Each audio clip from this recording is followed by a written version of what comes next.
All right, 103, let's do it. Let's dive in to talk about liberation teaching. And I like to think of it as in it to win it with each and every child. You're going to see that there are two parts to this. And first part is we're going to talk about the state of children in America. I'm going to spend some time going over some facts, some data points. And then the second screencast will cover a little bit more about liberation teaching. So first I want to share with you some world trends that we know that there is increased income inequality all over the world, meaning that the gap between the richest and the poorest is getting wider. There's a smaller percentage of people with the most money than ever before, and they have the most concentrated wealth that we've ever seen. We know that there's exponential changes in the climate globally. We know that that result of this is population migration, dislocation, and cultural disruptions, and that there's uncertainty and fear about the use of technology. We're also seeing a rise in totalitarian leaders. This means a rise in non-democratic societies.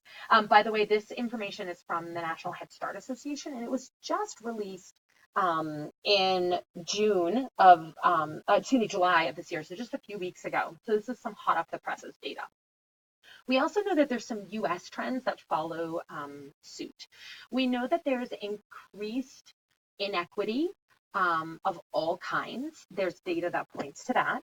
We know that the middle class is finding it harder and harder to get by, more two-parent working families, and oftentimes 3 or 4 jobs spread amongst those two people.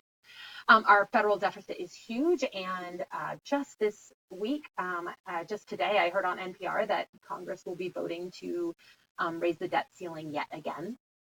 We know that there are more and more divisions among our political parties, and that we also see divisions around racial, ethnic, and policy lines. Sadly, there's more and more data to show that good, high quality public education is not available to a lot of the students who need it the most, and that many people are reporting a loss of community.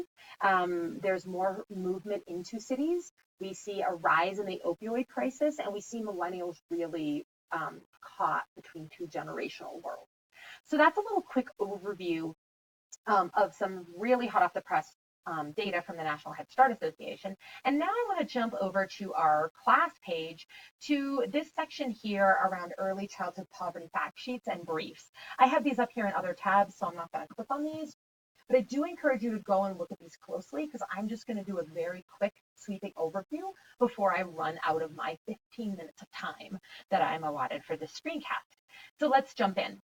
The Children's Defense Fund has a policy priority related to child poverty, and they write these briefs, and these are essentially their talking points with legislators as they advocate and lobby for the best interests of children. So one of their policy priorities is around child poverty, and if you want to see their other policy priorities, you can just click here and take a look. They're pretty fascinating.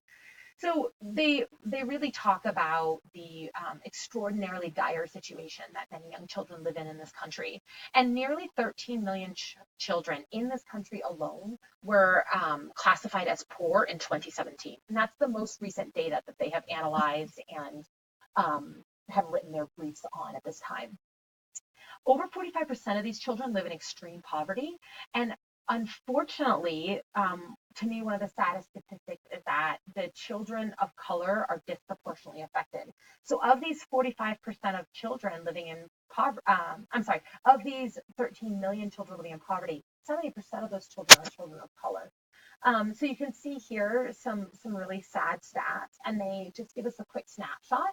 And then they talk about their vision for a better America, and a vision where we take care of all of our children, and some proposed solutions. So all of this is not thought up out of thin air. Children's Defense Fund doesn't go, yeah, we think that's a problem. They have a lot of data to back that up.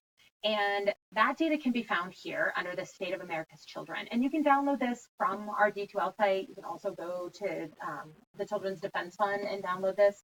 And here you can see they put the stats into some digestible ways that we can really understand. So, stats like every 2 seconds, a public school student is suspended. Every 9 seconds, a student drops out of high school.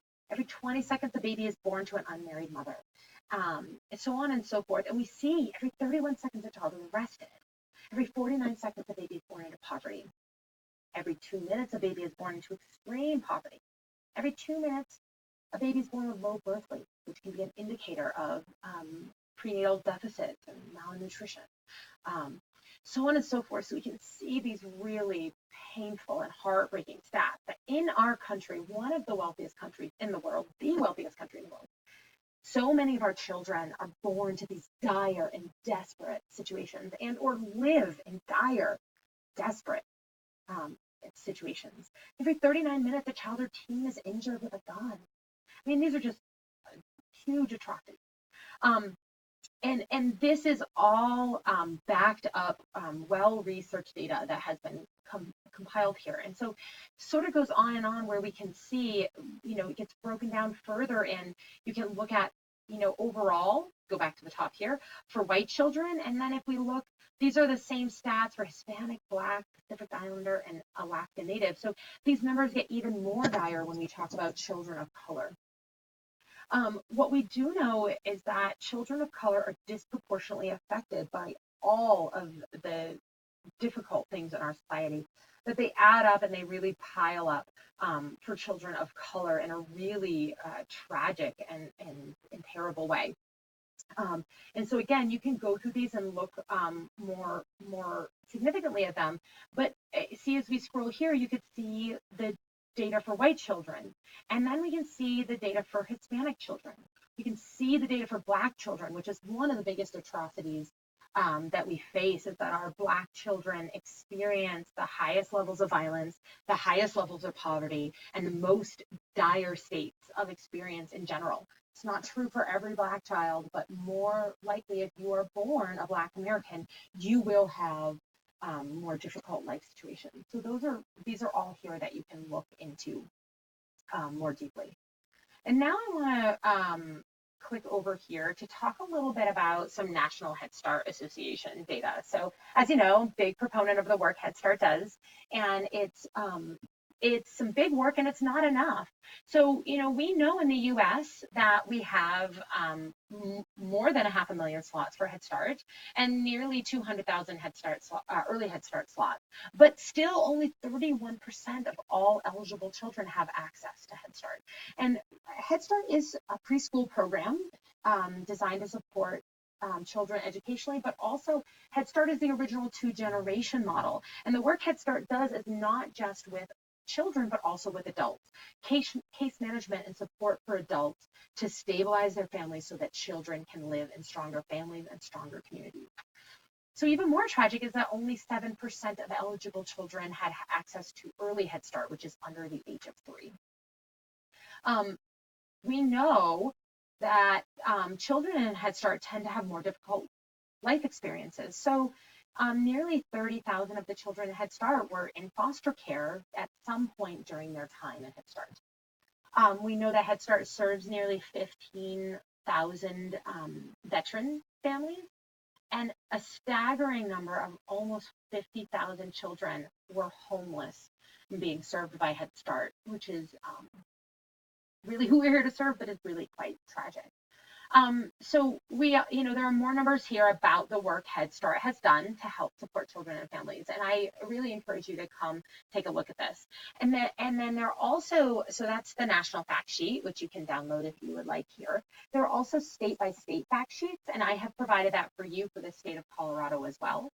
And so what we know in Colorado is there are almost 8,000 almost 9,000 Head Start slots, 8,500. For Head Start, and there's 1,800 slots for early Head Start.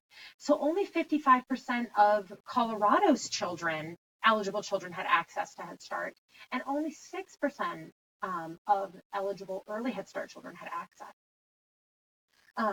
And we know that 2.3 times more likely to have 3 or more adverse early childhood experiences for children that live in poverty. And Head Start nearly exclusively serves children living in poverty. We know that Head Start employs 3,600 teachers, and the average teacher in Head Start makes almost $35,000 a year, which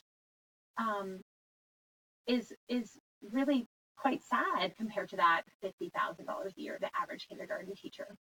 So we really need to work on how we pay our early childhood professionals. And Head Start pays generally much better than the general public in childcare field.